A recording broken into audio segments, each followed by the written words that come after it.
চলুন আজ বেরিয়ে পড়া যাক এক অসাধারণ মহাজাগতিক অভিযানে আমাদের সৌরজগতের মধ্যে দিয়ে। তৈরি তো? কারণ এই সফরটা কিন্তু একেবারে তাক লাগিয়ে দেবার মতো হতে চলেছে। এই রোমাঞ্চকর ডাক দিয়েই শুরু হোক আমাদের অভিযান। ভাবা যাক, আমাদের মহাকাশযান প্রস্তুত, আর যাত্রা শুরু। আচ্ছা, এই যে মহাবিশ্ব বা ইউনিভার্স, এটা আসলে কি?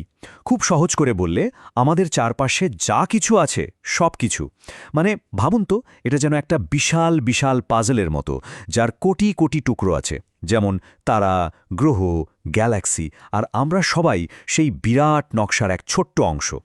এই বিশাল মহাবিশ্ব থেকে এবার একটু জুম ইন করে চলে আসি আমাদের নিজেদের পাড়ায়, মানে সৌরজগতে। এর গঠনটা কিন্তু বেশ সহজ। ঠিক মাঝখানে আছে আমাদের সূর্য, একটা জ্বলজ্বলে তারা, আর তাকে কেন্দ্র করে ঘুরছে ৮টা আলাদা আলাদা গ্রহ। আচ্ছা, গ্রহগুলো ঘোরার আগে দুটো ছোট জিনিস একটু জেনে নেওয়া যাক। যেমন, দিন বলতে আমরা কি বুঝি? খুব সহজ। একটা গ্রহ যখন নিজের অক্ষের ওপর একবার পাক খায়, সেই সময়টাকেই বলে একদিন। যেমন আমাদের পৃথিবীর জন্য এই সময়টা হলো ২৪ ঘন্টা। আর বছর কি? সেটাও সহজ। একটা গ্রহ যখন সূর্যকে পুরো একবার চক্কর দিয়ে আসে, সেই সময়টা হলো ১ বছর।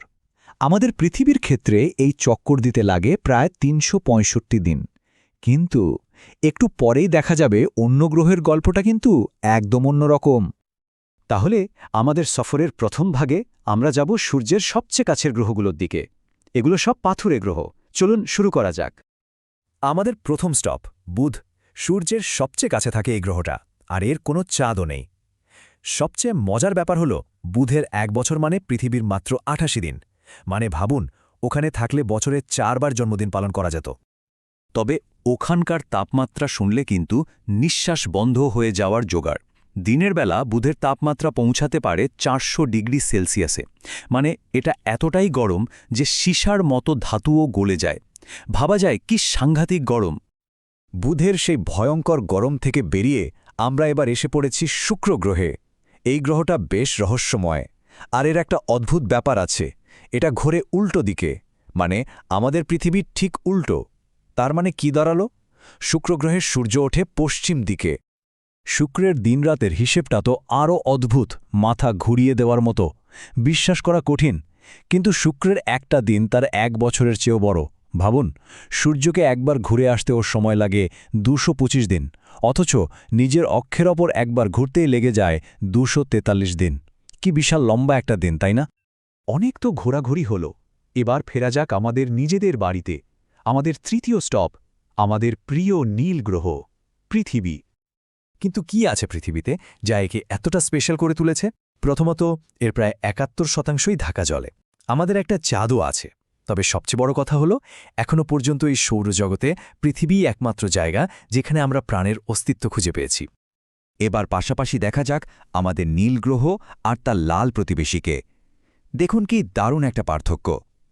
একদিকে আমাদের জলে ভরা প্রাণবন্ত পৃথিবী, আর ঠিক তার পাশেই ধুলোয় ঢাকা লালচে মঙ্গল গ্রহ। দুটো যেন দুটো আলাদা জগৎ। পাথুরে গ্রহদের মধ্যে আমাদের শেষ স্টপ হল মঙ্গল, ওই যে লাল গ্রহ।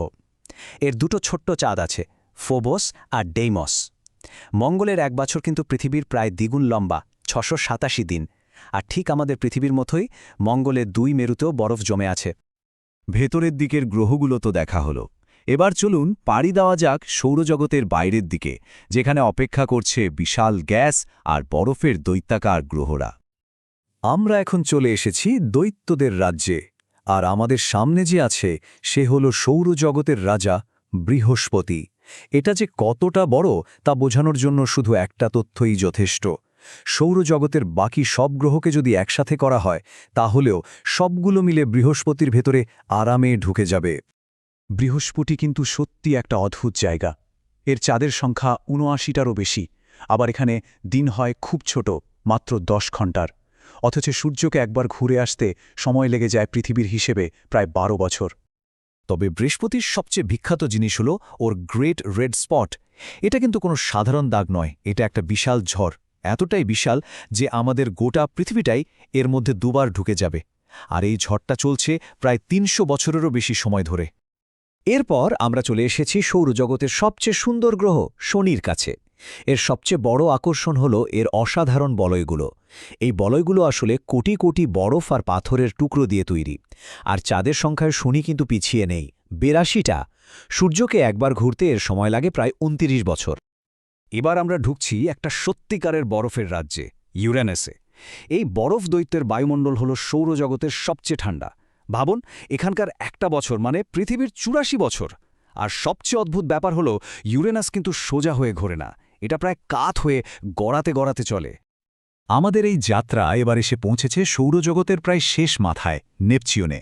সূর্য থেকে সবচেয়ে দূরে থাকায় এই বরফ দৈত্যটা প্রচণ্ড ঠান্ডা আর অন্ধকার একটা জায়গা। এর ১৪টা চাঁদ আর হালকা কয়েকটা বলয়ও আছে। সূর্য থেকে এত দূরে যে একবার ঘুরে আসতে ওর সময় লাগে অবিশ্বাস্য ১৬৫ বছর। মানে আমাদের জীবনের মধ্যে নেপচিউনের একটা বছরও পুরোটা দেখা সম্ভব নয়। তো এই ছিল আমাদের সৌরজগতের এক চক্কর। ৮টা গ্রহ, ৮টা আলাদা আলাদা জগৎ, প্রত্যেকটাই বিস্ময়ে ভরা। কিন্তু এই সফর শেষে একটা বড় প্রশ্ন থেকে যায়, এর বাইরে আর কি আছে? এই বিশাল মহাবিশ্বে আরও কত কি রহস্য আমাদের জন্য অপেক্ষা করছে? হয়তো এই প্রশ্নগুলোই মানুষকে ভবিষ্যতের অভিযানে ঠেলে দেবে। কারণ আসল যাত্রা তো সবে শুরু।